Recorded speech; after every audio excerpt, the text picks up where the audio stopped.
And this is, I think, where most attorneys, and I do the same thing I did with dentists, chiropractors. I've got a client that does it with shop owners. Like everybody kind of does this, but the main problem that most business owners have, and I know that a lot of attorneys hate being referred to as a business owner, but I'm going to clump you in there. But most business owners fall into the commodity on the other side of that, right? It's a commonplace thing. They assume all lawyers are created equal. So any lawyer is just as good as the next lawyer. And when that is the driving force behind the perception, right? The only point of competition can be price. So you have to find something that is a sustainable competitive advantage other than price, because you will always find someone who can out-cheap your cheapness. Price is not a sustainable competitive advantage, at least on a discount side. And so you have to do something that allows you to charge a premium price and justify it to the world so that everybody coming in goes, oh, I went to that attorney, right? And you'll see that it's a lot of the, AI stuff. You'll see it on the billboards all the time. Like the one person like, hey, I got $1 million from my auto accident or whatever else. Like there's stuff like that where now they're saying, okay, this person got that result, therefore I will also. So you got some social proof going on in there, but it helps set them apart from the collective masses.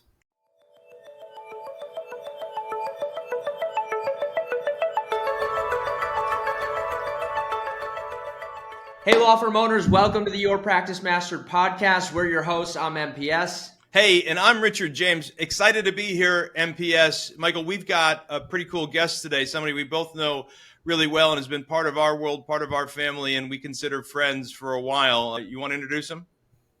Yeah, today we're joined by Tom Rich, and I'm super excited to have you on, Tom. Both everybody in our community and both ourselves just gravitate towards you. You're a great guy. You've got great lessons, and you provide a lot of value. So we're super excited to have you on today. So welcome on.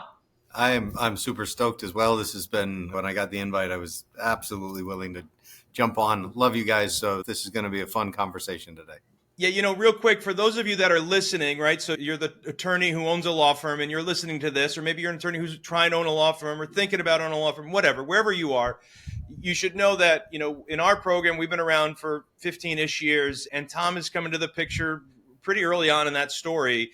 And he regularly, whenever he comes and presents, he regularly gets the highest remarks from our family, our members, about the usefulness of his information, because here's the thing. He's not a teacher, like a professor who's wearing a sweater and has never done it, like a sweater wearing professor sitting in the room and doesn't know how to get in out of the rain.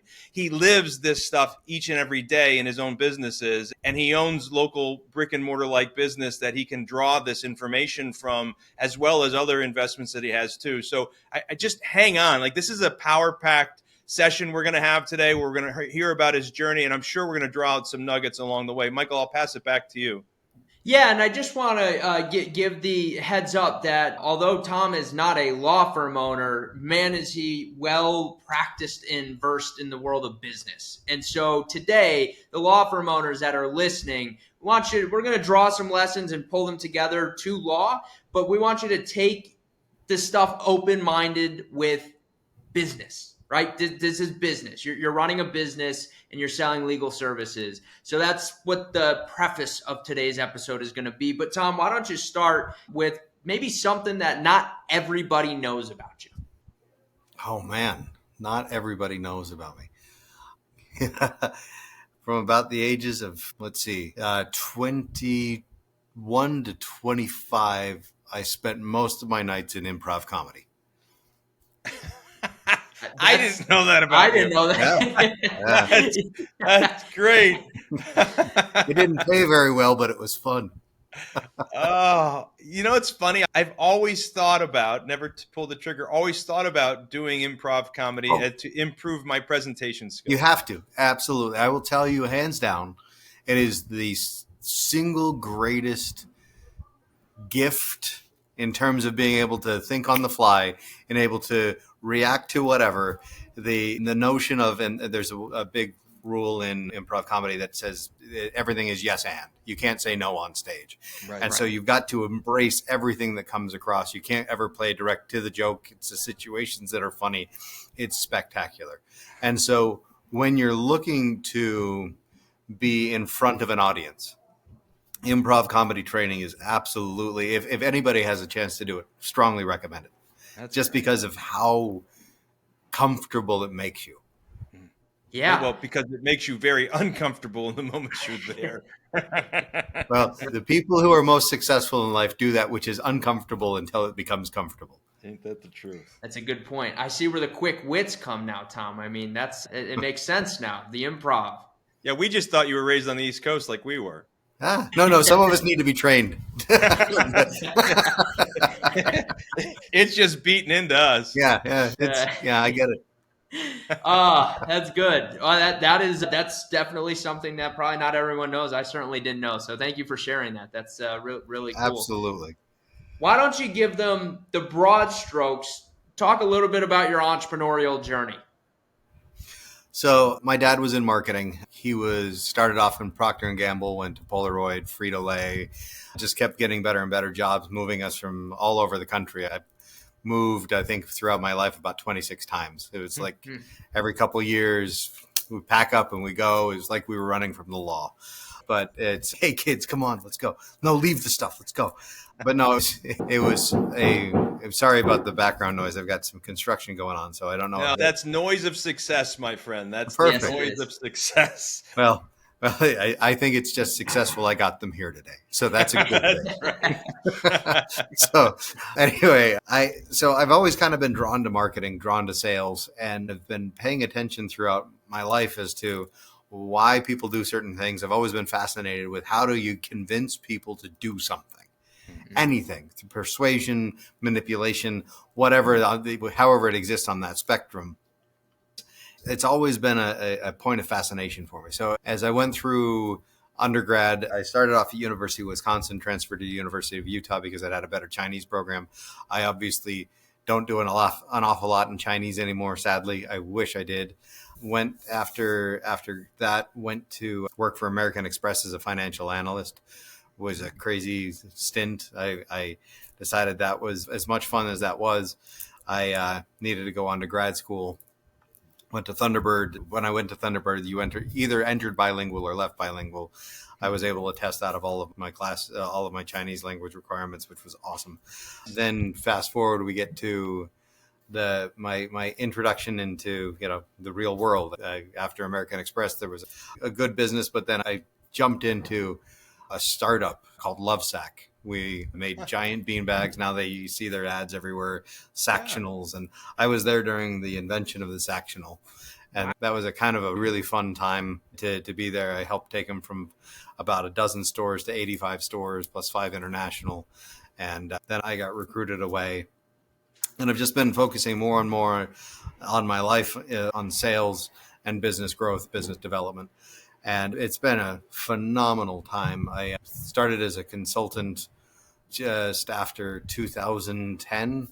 And then it's been remarkable. Right before that, I was with Russell Brunson. A lot of people know who Russell is with ClickFunnels and whatnot. I was his vice president of marketing for a number of years. And just, I have been blessed to have a crazy, exciting life. So I mean, you've had Thunderbird School of Management's no joke, right? I mean, anybody who doesn't understand it or hasn't heard about it or seen the curriculum, it's no joke. So that's that formal education, but it's very practical. I've got a friend who's going through a similar course right now at our age because he wants to raise up in his career corporately, and the courses he's taking, I thought were going to be kind of BS, but they're not. They're extremely practical courses on management and international business structures, and it's mind-boggling the things he's learning. So that's one side of your learning. And then you talk about Russell Brunson, who is a direct response marketer 101. I mean, he learned at the feet of Kennedy, as you did as well. And so juxtapose those two educational processes, the formal one in college versus the direct response one that you learn. So then we reverse it. I think one was far more theoretical and the other was far more practical. Okay. Right. Because in business school, you can create and run through as many simulations as you'd like. Mm-hmm. But until that actually hits the real world, it doesn't matter. Yeah. And that was one of those things that I went through Thunderbird during the time where everybody wanted to be a brand manager. Right. And I was like, what in the world? And there was this one class off to the side called direct response marketing. And when I saw it, They taught that at, no, I had a direct response marketing class. Wow. And I took to it like a moth to the flame. Like I was hooked. Got into with Lovesac, and there wasn't a lot of opportunity in direct response through a retail channel like that. It was, we could do some couponing, we could do some other things like that, but it wasn't nearly the funnel type of, you bring them in, you qualify them. Like once I discovered that, and that one, the group I went to after that was Robert Allen's vice president of marketing as well. So I left Lovesac, went there, and that was that direct response class on steroids. Really? Oh my gosh. We were putting people in a room. We were selling them a preview. We were selling them a product. Then we would sell them a 3-day, and then the 3-day would sell. Like, the personal development sale has easily become my favorite. And it's one that I've really sort of dialed into. It's kind of how you and I got connected. For sure. It was, you look at how there are people who, especially in the professional space, look, they could be a phenomenal attorney, but if they're not good at business, it's not going to matter. The best attorney in the world, if they don't have that front end, they don't have that word of mouth, they don't have the people. It's not like it's if you build it, they will come type of component. Like people don't show up. But they all think that it is. Yeah. And somebody said today, earlier, we interviewed one other person today, and they said it used to be that way. So that's part of the problem. It used to be where specialization was seen as as convenience. Like Walmart put all the mom and pop shops out of business, right? They come in with a lower price, they shut them all down, and then they raise price. Like, it's just constant. And they're constantly accused of dumping and trying to do whatever, unfair business practices. But the simple fact is that, you go to Europe, right? I lived in France for about 6 months. Fantastic experience. Oh my gosh, that was great. But they were fighting the hypermarts coming in, the Carrefours, and they had one called Hypermart. But because for them, the experience of shopping was, well, I go to the bakery, and the man at the bakery asks me how my day is. He knows me. He gives me my bread. And then I go to the next store. I go to the cheesemonger, right, the fishmonger, and I make this, it's an all-day excursion, because it's not just I'm going to buy goods, I'm having a social experience. Right. And they didn't want to give that up. And same thing. So you go to, back in the day, you used to have in a particular town of a particular size, you had the dentist, you had the lawyer, you had the, undertaker, you had and there was that one person that could fill that role.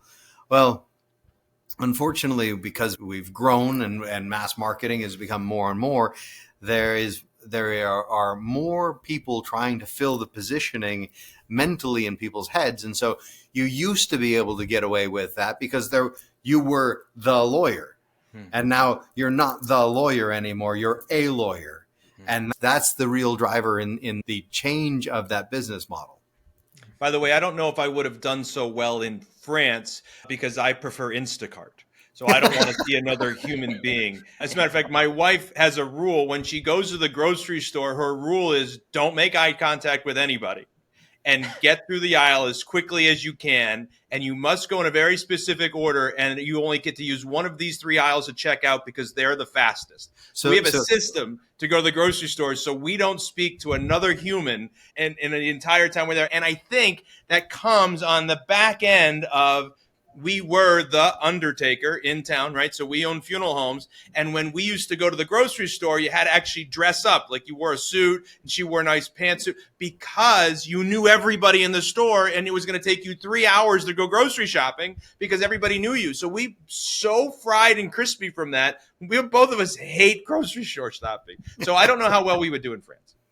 Well, I'll tell you, I liked that. but you can see the inefficiency of it. You can see why it drags and why things have changed, right? You want people to recognize you Time as an has expert. become their commodity, right? Time has become their most valuable resource, right? So Well, everybody wants more to get more juice out of the 24 hours we have. And honestly, in many ways, and I say it tongue in cheek, like I'm serious. We don't love going to the grocery store, but I don't think it's actually. I don't see it as a win. By the way, I see it negative. Yeah, yes, we gain more time, but we lose what is really, in many cases, important in this world, and that's connection with other human beings and making relationships. Absolutely. So when you look at, and this, I hate to belabor this point, but when you look at, like you say, time has become the commodity, and it's one of those where it's the most precious commodity, right? Everybody says time is money. No, time is precious. And it's the one thing that God gives everybody an equal amount of. Every day, your day has 24 hours, my day has 24 hours. And what we got at the end of that is based in solely on our decisions, whether they were made that day or the repercussions of decisions or benefits from decisions from prior decisions. But our hour is spent, or our 24 are spent however we've chosen to spend them. Right. And the similar situation, and this is, I think, where most attorneys, and I do the same thing I did with dentists, chiropractors. I've got a client that does it with shop owners. Like everybody kind of does this, but the main problem that most business owners have, and I know that a lot of attorneys hate being referred to as a business owner, but I'm going to clump you in there. But most business owners fall into the commodity on the other side of that, right? It's a commonplace thing. They assume all lawyers are created equal. So any lawyer is just as good as the next lawyer. And when that is the driving force behind the perception, right? The only point of competition can be price. So you have to find something that is a sustainable competitive advantage other than price, because you will always find someone who can out-cheap your cheapness. Price is not a sustainable competitive advantage, at least on a discount side. And so you have to do something that allows you to charge a premium price and justify it to the world so that everybody coming in goes, oh, I went to that attorney, right? And you'll see that it's a lot of the, on the PI stuff. You'll see it on the billboards all the time. Like the one person like, hey, I got $1 million from my auto accident or whatever else. Like there's stuff like that where now they're saying, okay, this person got that result. Therefore, I will also, so you got some social proof going on in there, but it helps set them apart from the collective masses. Yeah. So, Michael, when it's a great astute observation. And Michael, I think you see it when you're working with attorneys in the closing room, you see that they struggle with getting their prices right. I know you want to get back to Tom's questions, but just real quick as an aside, you do see they struggle with that in the closing room. Is that right?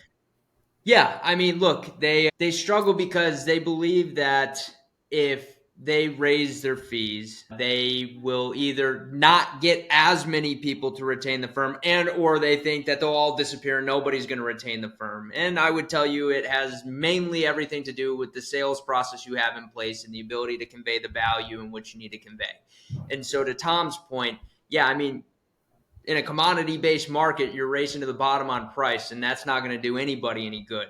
And so for the law firm owners listening, you got to make sure you price right. And there are opportunities to absolutely raise your fees depending on your market, practice area, the whole nine. But Tom, hold on. Before we jump off of price, because price is one of those things that I don't think a lot of people recognize the general value that is communicated in price. So let me just quickly compare, right? If I were to say I got a $10 bottle of wine and $1,000 bottle of wine, which is better? $1,000 bottle. $1,000 bottle of wine, right? If I got $100 an hour attorney or $1,000 an hour attorney, which is better? $1,000. Presumably, right? They could be equal in terms of their success rate in court.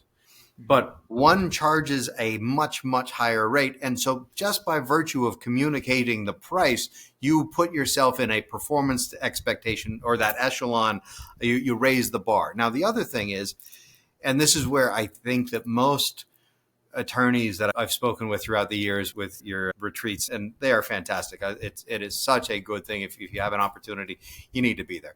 But I will absolutely. Thanks for the plug. Yeah, Absolutely. Hey, no, listen, it happens once every 13 weeks. It's like clockwork. Just get there. So, but the thing that I'll point out though is that most of them are still in this. Well, I want to be average with everybody else. I want to be the same as everybody else, or maybe a little bit cheaper. But so let's talk about what price communicates, right? Rich, I know you're very much into clothes and whatnot. Like you like nice things. If I told you, you've turned me on to them. I learned from you, brother.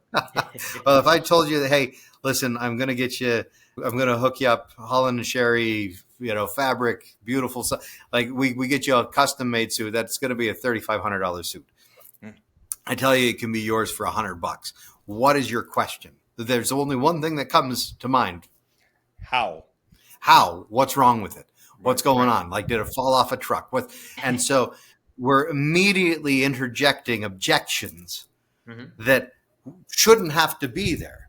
But if you're such a good lawyer, why are you charging so little when everybody else is charging this? Or if you're such a good lawyer, why are you charging the same as everybody else? If you are differentiating yourself with better service, better product, better results, shouldn't that also spell out or come out in the price that you're charging? Absolutely, 100%. Yep. Well said. Very well said. I didn't want to get off price until I had that opportunity for it's a good point to belabor. It's a good point to spend time on because it's something that so many of them get wrong. And so it literally has the difference to make an instant impact to the practice if you change it and make it right. But for me, it was like dad always says it. So I'm dad. So I always say this, right? So having, when dad always says something, the kid doesn't always do it. Then the neighbor tells him to do it and he does it, right? So for me, in this particular instance, you're the neighbor. You got to tell them to do this. So hopefully they listen to you because a lot of times they don't listen to me about price. So I'm grateful that you did that. Thank you so much. Well, here's the funny thing is with price, you have full control over what you charge. It's your choice. Yep. Choice.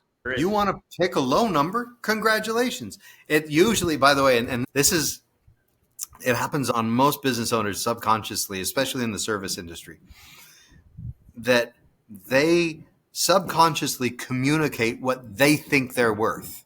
Right.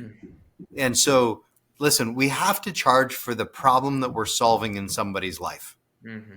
And if we're charging too little, we're either communicating that we're not really worth what we're asking. And so now, again, it interjects a whole bunch of questions and objections and problems. And the other thing is, if you're looking for trophy fish and you keep showing up with bottom feeders, it ain't the boat, it ain't the technique. Well, it's probably the technique, but it's also the lure, right?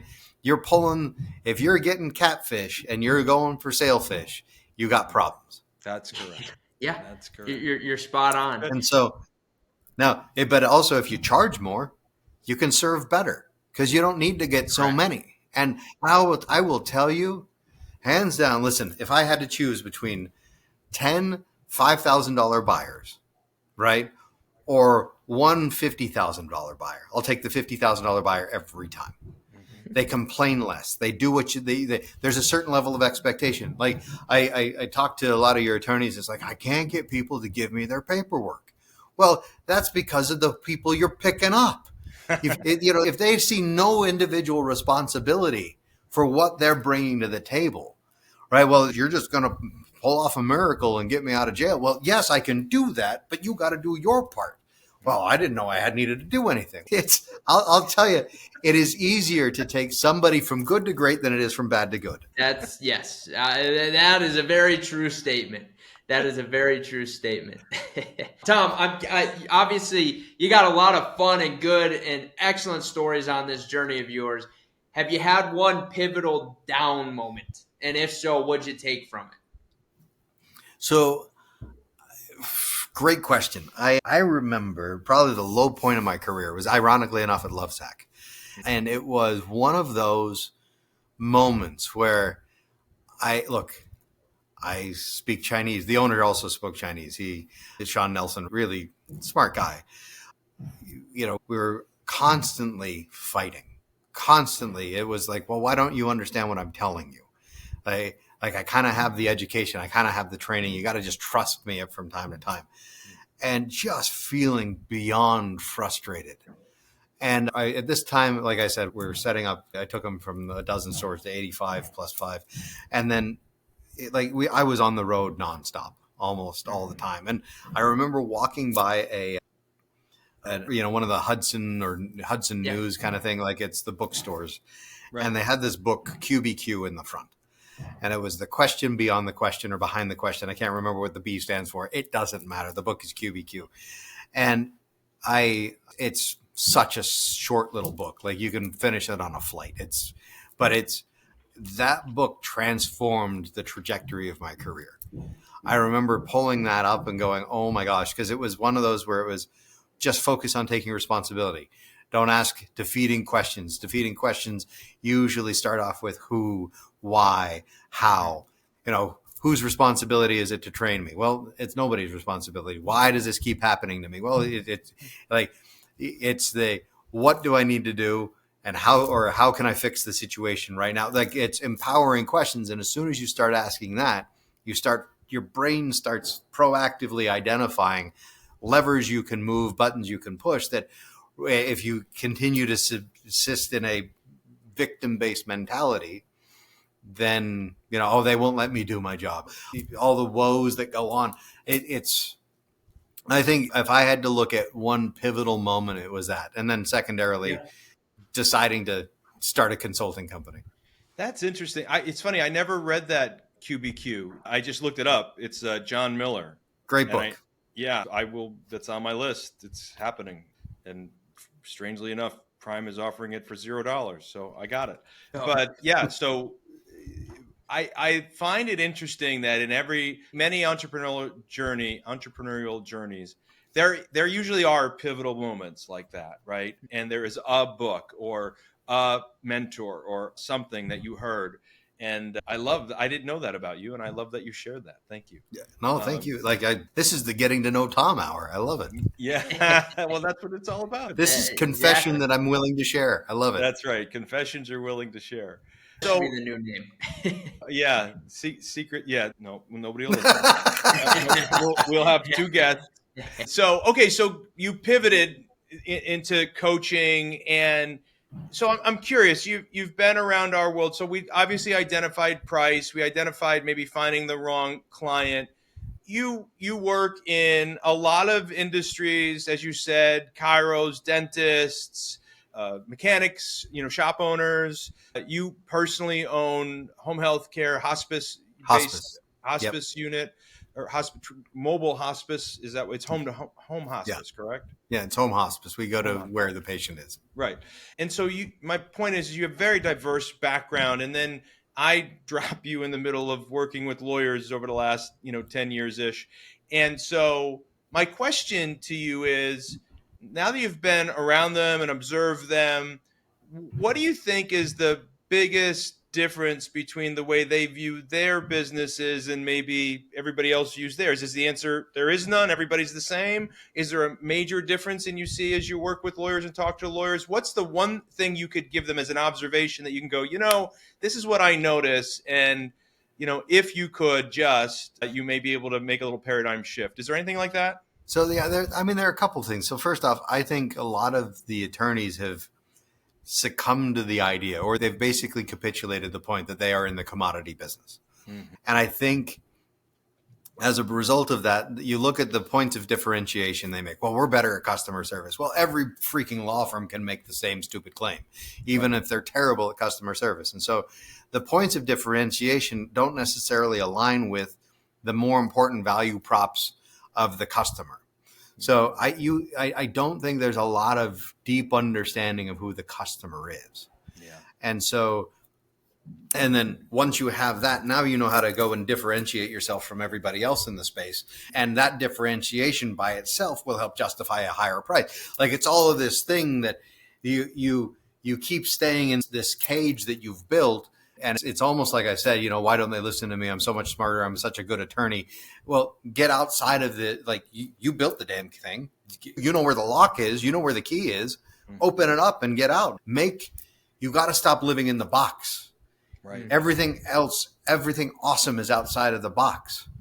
And when you look at how many people have just unnaturally confined themselves to, this is the type of law that I practice. And that's great, right? You do have to have some degree of specialization. But then there's the question, okay, so you're a bankruptcy attorney. What makes you different from every other bankruptcy attorney? And if you can't answer that, well, I help you file the papers. Well, if all you're doing is filing papers, you're not doing a great job. You have to do something that clearly demonstrates the value that you're bringing to the table. And I think that is where, if I had to pin it down, a lot of attorneys go, well, my marketing doesn't work and my sales process doesn't work and the practice isn't as profitable as I think it could be, should be, I want it to be, whatever it is. And it's largely because they don't have that point of differentiation, right? And if they do, they've picked one that is entirely indefensible. Yeah, no, I think that's spot on. There's still, surprisingly enough, a number of attorneys who practice what we call threshold law. So they still have 3, 4, 5, 6, 7 practice areas that they'll accept. And they wonder why it's so hard to build any systems to mechanize and optimize the efficiency in the office. And so that's step one. And then step two, so they have almost an impossible time differentiating at all. And then those who do specialize, they do struggle with understanding how to differentiate. And I agree with you. Not all of them, obviously. The ones that we have in our world are, they've learned some of these things, so they're better at it. But as they come through our doors, we recognize they haven't figured out how to differentiate themselves and create, a unique competitive advantage, an elevator pitch, whatever we want to call it, whatever name you want to slap on it, something you can answer that question, what makes you different than everybody else?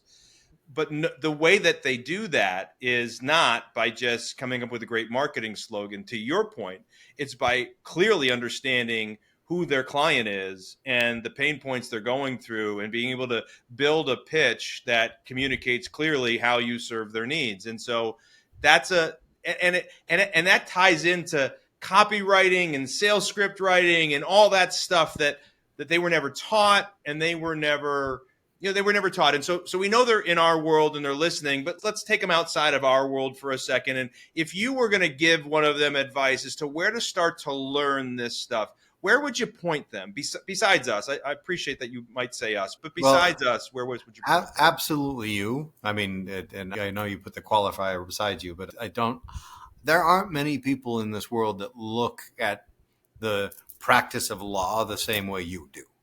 Like that, there is the simple fact of it. The other thing is, I think that most people, the reason they never get there, it's that old Ross Perot quote, right? Where everybody gives up 1 yard away from success, 1 foot away from scoring the winning touchdown. They just give up. And they don't have the fundamental data to help them make the decision. And so they just say, it doesn't work and it's too hard or whatever else. And they're right freaking there. And then they still leave. And they give up too early in the process. So in terms of where to learn stuff like this, to me, I think the best determinant of future customers are going to be interviewing your existing customers.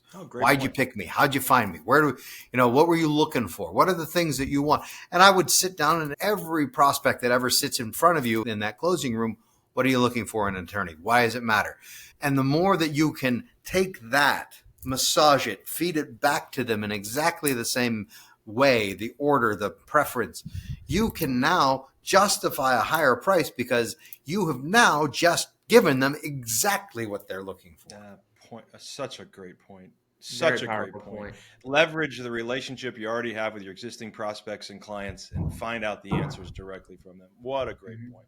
Michael, I know we're coming to the end. I don't want to derail you any longer here. No, I'm just curious, Tom, what are some of the things that you do on a daily basis, habit-wise, that contribute to your continued and sustained success? So, I hate wasting time.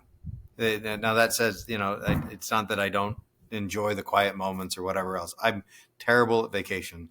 My wife hates when we vacation because, calm down for a day or two, and then I just get bored. And so we always have to be doing something. But every morning I wake up early, and I don't quite follow the Ben Franklin advice, but early to rise certainly, but early to bed, I can't figure that one out. So I'm late to bed and early to rise, which is not a super helpful thing. But I've also learned you don't make a lot of money sleeping. So I'll usually be up by about 5 every morning. I'll go to the gym every morning. Sundays I take off, but I'll still manage to get 10,000 steps every day and 10,000 on Sunday, just to keep something going, because it's really easy, especially the older I get. I've noticed that if I don't move it, it doesn't keep moving, and it starts to hurt when you move it later. So, but while I'm at the gym, I'm constantly podcasts, books. It's one of those things that I'm typically at 3.5 times speed. I've found that if I go any faster than that, I start losing words. But it's fascinating how much you can consume as that's going on, and how much dead time. You look at how most people, they'll sit and go to the gym and listen to music, and that's great, right? Get you pumped up or whatever else.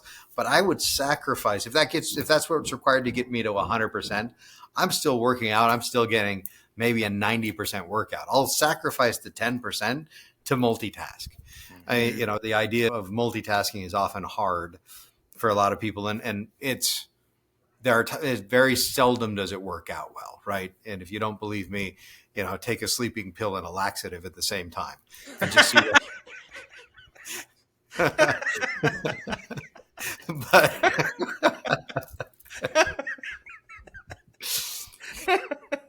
but the bigger point is that I got nothing. There's nothing to combat that. I mean, the whole new meaning to wet dream. Sorry. Oh wow. So, but anyway, you look at how most people, there's so much missing capacity, so much missing opportunity. And if all you do is every day look around and go, how do I pick up 0.5% more, do a little bit better in this thing? It's that the concept of constant, never-ending improvement, right? It's always investing and always looking at yourself, because at the end of the day, you've got competitors, but your biggest competitor is yourself. And if you can't look at yourself from a year ago and go, I'm better, I'm stronger, I'm smarter, I'm better, more well off, whatever it is, you got to start making different decisions. Yeah, you can move forward, you can move backward, but you can't stand still. That's just the way the good Lord made this world we live in. There's no such thing. Well, and so it's been such an honor to have you on today. I know we're coming to the end of Michael's time for the show, but we're just getting started. I know. Absolutely. We could do it. We could do a double session, I'm sure. And maybe we should. We'll have you back. We'll talk about some more concepts in the future. I'm excited to see you at our event in November while Michael is off on his honeymoon. I appreciate you filling in for him. My pleasure. But Michael, it's not like you didn't know when the event was. There we go. Tom's like, well, he should just delay his honeymoon. I go, I don't disagree. I just don't know that his wife does, or his future wife agrees with that. I don't know how much or how well that one would have went over. Anyway, we got you, Michael. That's all good. We got you. Tom's stepping in, and he's going to rock it. He's going to rock it for sure. Well, I will do my best to fill your shoes. Well, Tom, I do really do appreciate you. Appreciate your friendship. Appreciate your counsel. Appreciate what you are to our members. And so, thank you for coming on today, Michael. Anything you want to tell the folks before we get off today? No, I mean, this was super, super valuable. And Tom, seriously, thank you. And to the law firm owners listening, I hope you got a unique, different perspective this time, just with a business owner and someone that's really had a lot of experience in a lot of different realms. And if you enjoyed, make sure to drop a like down below, comment, just give Tom some love. And then depending on where you're watching or listening, hit that subscribe or follow button, turn those bell notifications on. So that way you don't miss any of these, right? Because we love doing it and we want to make sure you guys are getting value. And as long as you are, we're going to continue doing this. But thank you for listening. And Tom, yes, very much appreciate you popping on today. Anytime, guys. Thank you so much. Thanks, my friend.